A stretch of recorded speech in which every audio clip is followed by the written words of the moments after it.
안녕하세요. 나에게 낭독 시간입니다. 오늘은 명진출판 김이수 지음 고1 책상 위의 동양고전 중 맹자와 친해지면 당당해져 챕터를 낭독합니다. 자신의 생각이 옳다고 생각하면 행동 역시 당당해지는 사람이 얼마나 있을까? 대부분의 경우 자신의 생각이 옳더라도 상대의 기분을 살피며 조심스러운 태도를 보인다. 자신과 대등하거나 약자를 대할 때는 이런 태도가 적절하고 옳다. 문제는 자신보다 강한 자, 자기에게 불이익을 줄 수 있는 상대를 대할 때이다. 사실 자신보다 강한 상대 앞에서는 자신의 생각을 가감없이 솔직하고 당당하게 말하고 행동하기 어렵다. 대부분의 경우 상대의 기분이 상하지 않도록 조심스럽게 행동하거나 그냥 참게 마련이다. 이런 행동을 딱히 비굴하거나 나쁜 행동이라고 비난할 수 있을까? 많은 동양의 사상가들 중에서 유독 깡이 좋은 인물이 있었다. 그 인물은 바로 맹자이다. 사람들은 모범생 공자의 제자인 맹자 역시 당연히 모범생 스타일일 거라고 생각한다.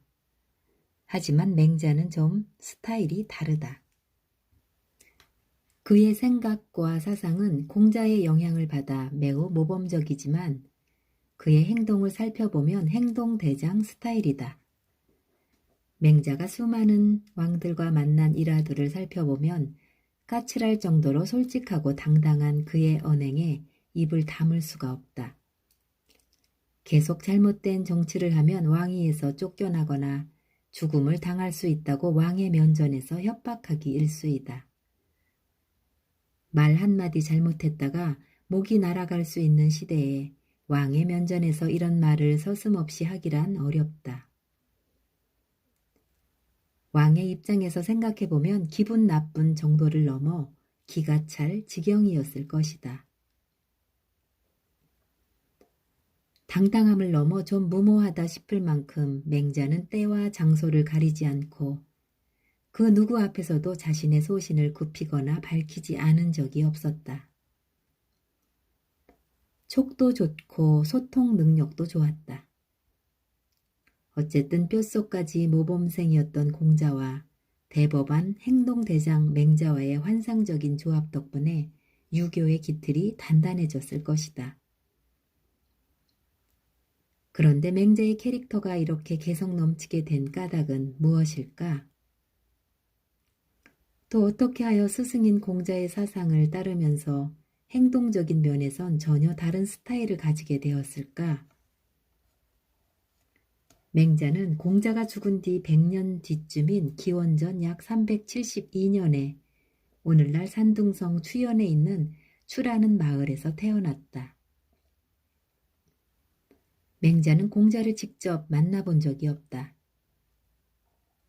그런데도 공자와 맹자의 이름을 합하여 공맹지도라고 말할 정도로 맹자는 공자에 이어 유학의 기틀을 잡았다.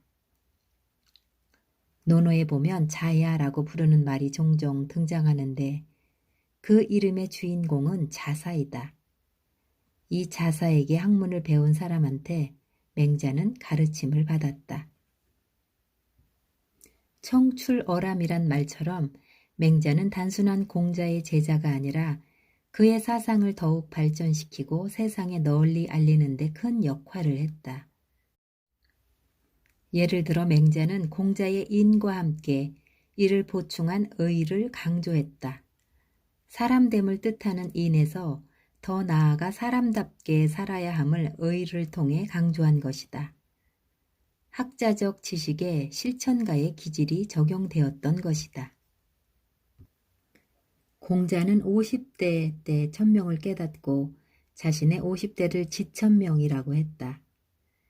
이 천명에 대해 맹자는 인간이 할 수 없는 일을 행하는 것이 천이며 인간이 도달하기 어려운 일을 이루게 하는 것이 명이다 라고 맹자 만장편에서 말했다.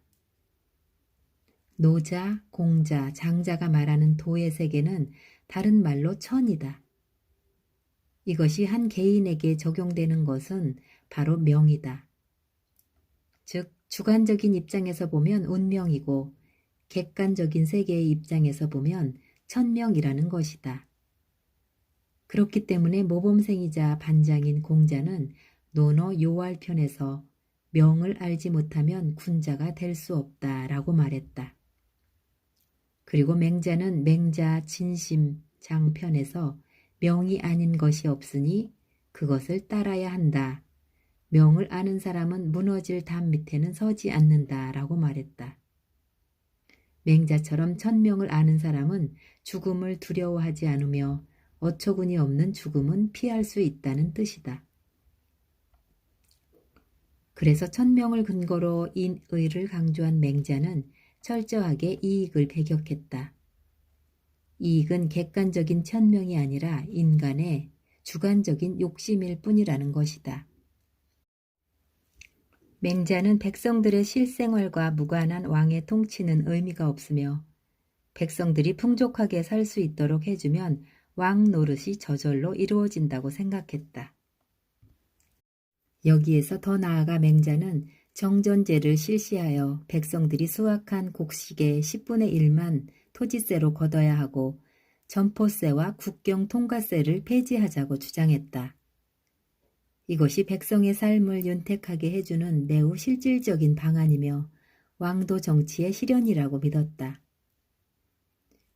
맹자는 자신의 뜻을 실현시키기 위해 기원전 320년경부터 약 15년 동안 각국을 돌아다녔다. 하지만 어느 왕도 그의 주장을 받아들이지 않았다. 결국 공자가 여러 나라를 돌아다녔지만 자신이 모범생인 것만을 깨닫고 고향으로 돌아왔듯이 맹자 역시 쓸쓸히 고향에 돌아올 수밖에 없었다. 그리고 공자처럼 제자들을 가르치면서 후학을 양성하는 데 전념했다. 불행히도 시대를 잘못 만나 뜻을 이루지 못했지만 자신의 이상이 언젠가는 꽃필 날이 올 것이라고 믿었던 것이다. 맹자는 먼 훗날을 위해 성심으로 제자들을 교육시키고 키워냈다. 맹자왈 아40 부동심.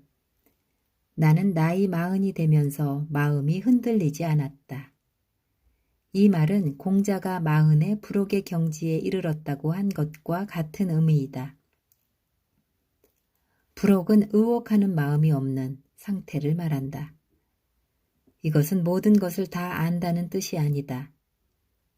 자신이 아는 것과 모르는 것을 정확하게 구분할 수 있어서 이것을 할까 저것을 할까 정답이 이것인가 저것인가 헷갈리면서 우왕좌왕하지 않는 수준이 되었다는 의미이다. 공자의 불혹처럼 맹자의 부동심도 앞으로 살 길이 이 길인가 저 길인가 망설이지 않고 확실하고 당당하게 양심에 거르낌 없이 살겠다는 뜻이다. 공자가 진지한 학자적 태도를 취했다면 맹자는 강인한 실천가의 진면목을 보였다. 맹자의 부동심을 좀 더 확장하면 맹자 공손추편에 나오는 호연직이라고 할 수 있다. 그런데 제자들이 호연직에 대해 물었을 때 맹자는 설명하기 힘들겠다고 말했다. 단순히 실천하는 사람의 강인함만을 뜻하지 않기 때문이다. 그래서 맹자는 단지 그 기운이 몹시 크고 굳센 것으로 그것을 올바르게 길러서 막힘이 없다면 천지에 충만하게 될 것이라고 말한다. 하지만 이 설명도 이해하기는 힘들다. 호란 크다, 넓다라는 뜻이고 연이란 그러하다 라기보다는 따른다 라는 뜻으로 호연지기는 큰 것을 따르는 기운을 말한다. 즉 호연은 공자가 일관 지도에서 말한 모든 것을 관통하는 하나라는 의미의 도이다. 그러므로 호연지기는 천명을 알고 따르듯이 도라고 하는 큰 것을 따르는 의지라고 할 수 있다. 이처럼 커다란 의지를 갖고 있는 사람을 맹자는 대장부라고 표현한다. 맹자왈 순천자는 존하고 역천자는 망이니라. 하늘의 뜻에 따르는 사람은 생존하고 하늘의 뜻에 거스르는 사람은 망한다. 여기서 말하는 순천자란 하늘의 이치, 즉 천과 지와 인간을 포함한 우주 만물의 변화 이치를 깨닫고 그에 걸맞게 살아가는 사람이다. 이런 사람은 사람답게 살 수 있고 그렇지 않은 사람은 망한다는 것이 맹자의 말이다. 맹자는 사람이 본래 착한 마음을 갖고 태어난다고 했다.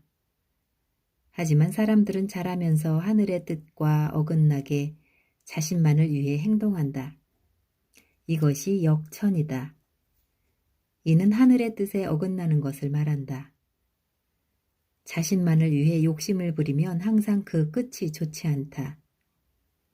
욕심에는 끝이 없기 때문에 욕심을 잃은 순간 더 큰 욕심이 생기게 마련이다. 이런 사람은 결국 망할 때까지 계속 욕심을 내며 역천만 하다가 인생을 허비하게 된다. 그래서 맹자는 순천할 것을 강조했다. 하늘의 뜻에 따르기 위해서는 인간이 본래부터 갖고 태어난 착한 마음을 잘 유지해야 한다. 그런데 이것은 쉽지 않은 일이다. 그러므로 끊임없이 공부를 통해 하늘의 뜻이 무엇인지, 자신이 왜 이 땅에 태어났는지, 자신의 삶의 목적이 무엇인지 항상 생각해야 한다. 그런데 여기서 우리는 의심의 물결이 인다. 과연 인간은 본래 착한 마음을 갖고 태어났다는 게 맞는 것일까? 맹자는 관찰을 통해 사람의 본성이 착하다는 성선설의 근거로 우물에 빠지려는 어린아이를 예로 들었다. 어떤 사람이든 길을 가다가 우물에 빠지기 직전에 어린아이를 보면서 저런 큰일 났네 라는 생각이 무의식적으로 든다. 그리고 본능적으로 황급히 달려가 아이를 구하려고 한다. 이렇게 아이를 구하는 이유는 어떤 보상이나 칭찬 때문이 아니다. 그냥 인간의 착한 본성에 따라 무의식적으로 행동했을 뿐이다. 그러므로 인간은 누군가를 돕는 착한 천성을 갖고 태어난다고 맹자는 말했다. 아이가 우물에 빠지려는 모습을 본 순간 생긴 순수한 마음을 맹자는 사람이 타고난 참지 못하는 마음, 즉 불인인지심이라고 했다. 불인인지심처럼 인간이 날 때부터 가지고 태어나는 4가지 마음이 있다. 측은지심, 수오지심, 사양지심, 시비지심이 그것이다. 이를 맹자는 사단지심이라 말하고 그것을 근거로 인이예지를 설명했다. 측은지심은 어떤 사람이 곤궁하고 딱한 처지에 있는 걸 보면 측은한 마음이 생기는 것이다. 어려운 환경에 있는 사람을 보면 연민을 느끼면서 동정하는 마음이 측은지심이다. 맹자는 이를 인의 단서, 즉 인의 올바른 시작점이라 한다. 수어지심은 어떤 잘못된 행위를 했을 때 저절로 부끄러운 마음이 생기는 것이다. 맹자는 이를 의의 단서라고 한다. 사양지심은 어떤 보답이나 대접을 받을 때 남들을 위해 사양하는 마음이다. 맹자는 이를 예의 단서라고 말한다. 그리고 시비지심은 옳고 그름을 가리려는 마음이다. 맹자는 이를 지의 단서라 한다. 그것은 맹자가 지식이 아니라 타고난 인간 본성의 지혜를 말하기 위해서이다.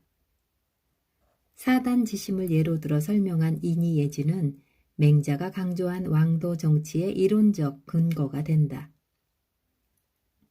맹자는 인이 있어서 예가 있게 되고 지가 있어서 의가 이루어진다고 보았다. 사람의 본성이 어질지 못하면 무슨 예가 필요하며 지혜롭지 못한 의리는 없으니만 못하기 때문이다. 그러므로 예와 의를 말하려면 먼저 인과 지를 갖출 필요가 있다. 맹자는 이 4가지 본성을 인간 누구나 갖고 태어나는데 이런 마음이 점차 성장하면서 사라져 간다고 보았다고 맹자는 말한다. 맹자 제6편 교자편 중에 있는 이야기이다. 하늘이 장차 어떤 사람에게 큰 일을 맡기려 할 때는 반드시 먼저 그 마음을 괴롭히고 그 근고를 지치게 하고 그 육체를 굶주리게 하고 그 생활을 곤궁하게 해서 행하는 일이 뜻과 같지 않게 한다. 이것은 그들의 마음을 움직여서 그 성질을 참게 하여 일찍이 할 수 없었던 일을 할 수 있도록 만들기 위해서이다. 세상의 모든 생명체들은 주변 환경의 시련을 극복한 것들이다. 그 중에서 만물의 영장이라 하는 인간은 자연뿐만 아니라 사회와 같이 다양하고 복잡한 환경의 영향을 극복해야 한다.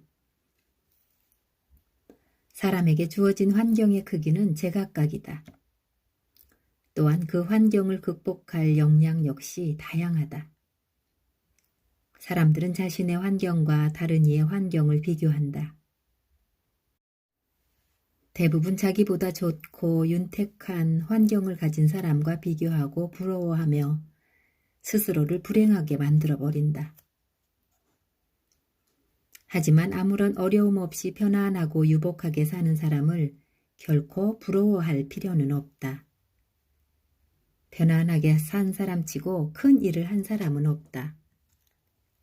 아무런 어려움이 없다는 것은 얻는 것이 아무것도 없다는 뜻이기 때문이다.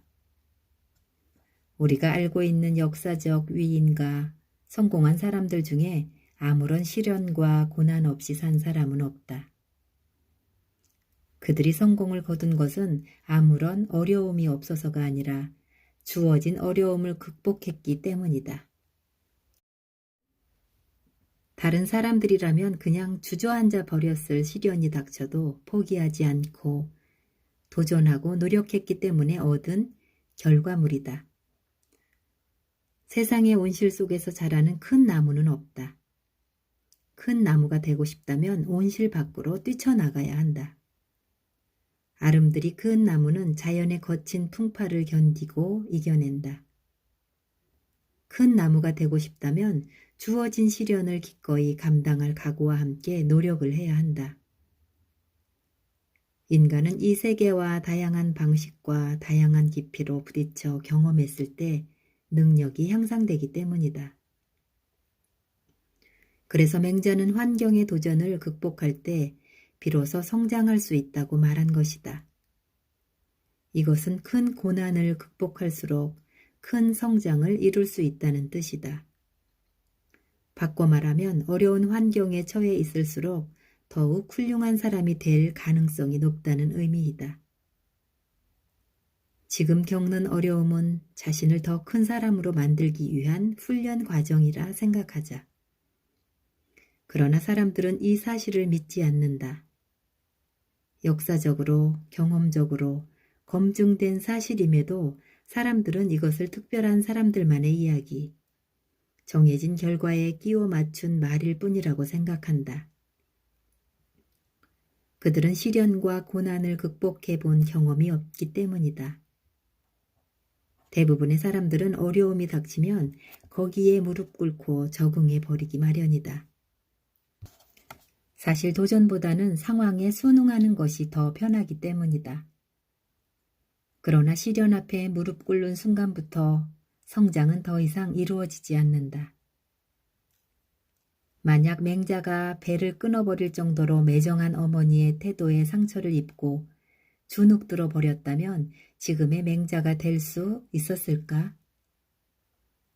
언제든 칼을 든 호위무사가 달려와 목을 칠 수도 있다는 두려움 때문에 왕에게 직언하기를 꺼렸다면 맹자의 사상이 후세까지 이어질 수 있었을까? 그랬다면 맹자는 그럴 게나 읽는 평범한 지식인으로서 그저 그런 삶을 살다 갔을 것이다. 잘 먹고 잘 살았을지는 몰라도 당대에는 물론 후대에까지 아무런 영향력을 끼치지 못하는 이름 없는 학자로 남아있을 것이다. 맹자가 스승인 공자와 함께 유교의 성인 자리에 오르고 몇천 년 동안 그의 명성이 이어져 내려온 것은 그가 대장부적 삶을 살았기 때문이다. 그는 자신이 말한 대로 삶의 기준을 천에 두고 그 명을 따르며 살았다. 맹자의 삶은 자신의 지식과 깨달음을 말로만 설파한 것이 아니라 현실에 적용하고 행동으로 실천하는 투쟁의 연속이었다. 맹자는 언행일치에 근접한 삶을 살았던 것이다. 맹자가 대장부의 삶을 살 수 있었던 가장 근본적인 이유는 이가 아닌 인이를 기준으로 살았기 때문이다.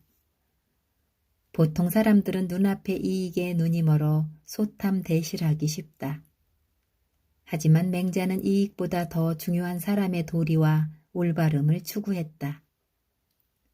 맹자는 이것을 천명이라고 했다. 사람들은 모두 저마다 고뇌와 시련을 안고 살아갈 수밖에 없다.